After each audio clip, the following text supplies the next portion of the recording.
In this video, we'll teach you how to record voiceovers at home. Learn how to get the driest and cleanest sounding voiceovers at home with these simple steps. First of all, let's start out by saying you can choose any type of mic to record a voiceover. Some are better choices than others, but you shouldn't be afraid to use any mic if that's what you have.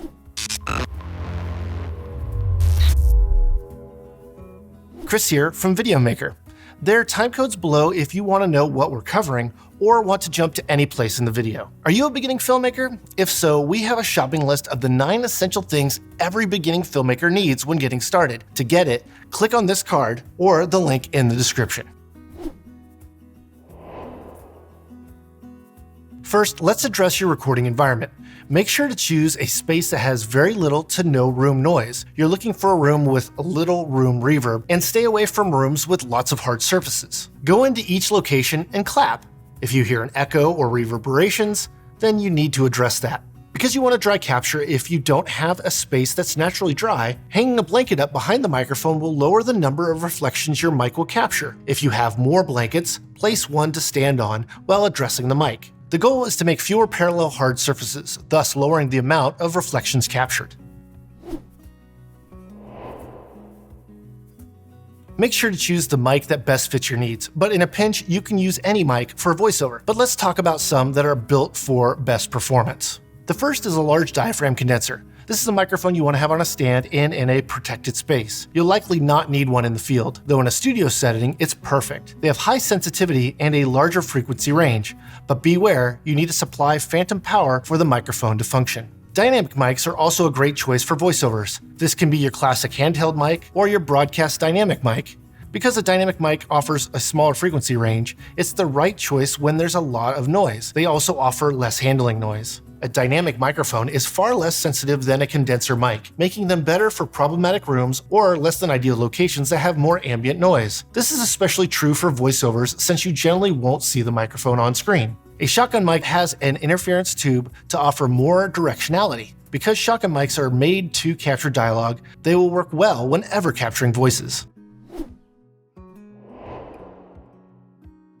The microphone's position is the most effective way to affect the sound you capture. Make sure to listen while changing the position of the mic. For example, if a voice actor is reading the script, make sure you position the mic for how they normally address it. We look down many times when reading, thus changing the mic's position relative to the mouth.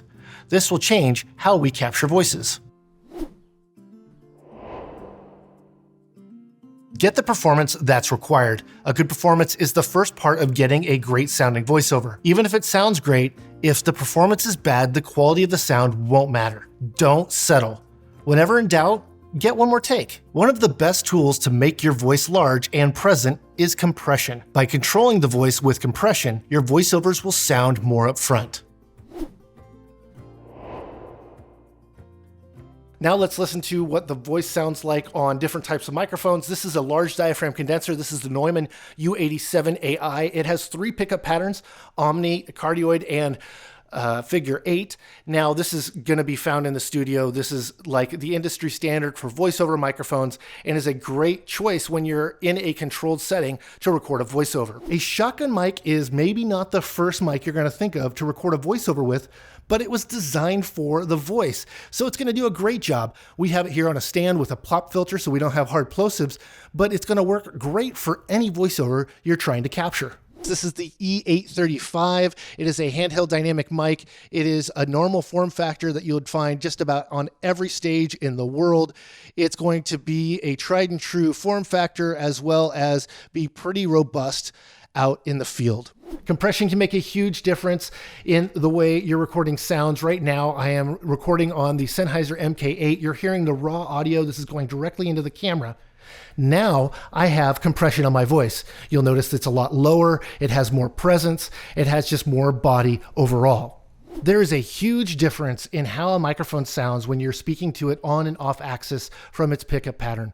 Right now we are in super cardioid. This is the Sennheiser MK8 and it is picking directly up in front of it right now. So I'm right there in the sweet spot. But as I go to the sides, you'll notice that the sound is going to drastically change and you will only hear the reflections of my voice instead of my voice specifically directly into the microphone.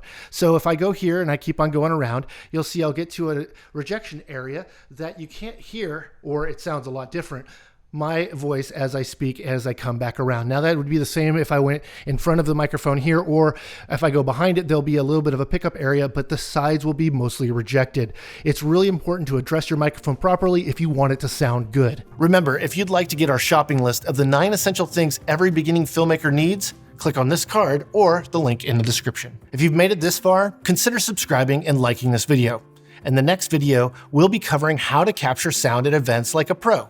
Thanks for watching.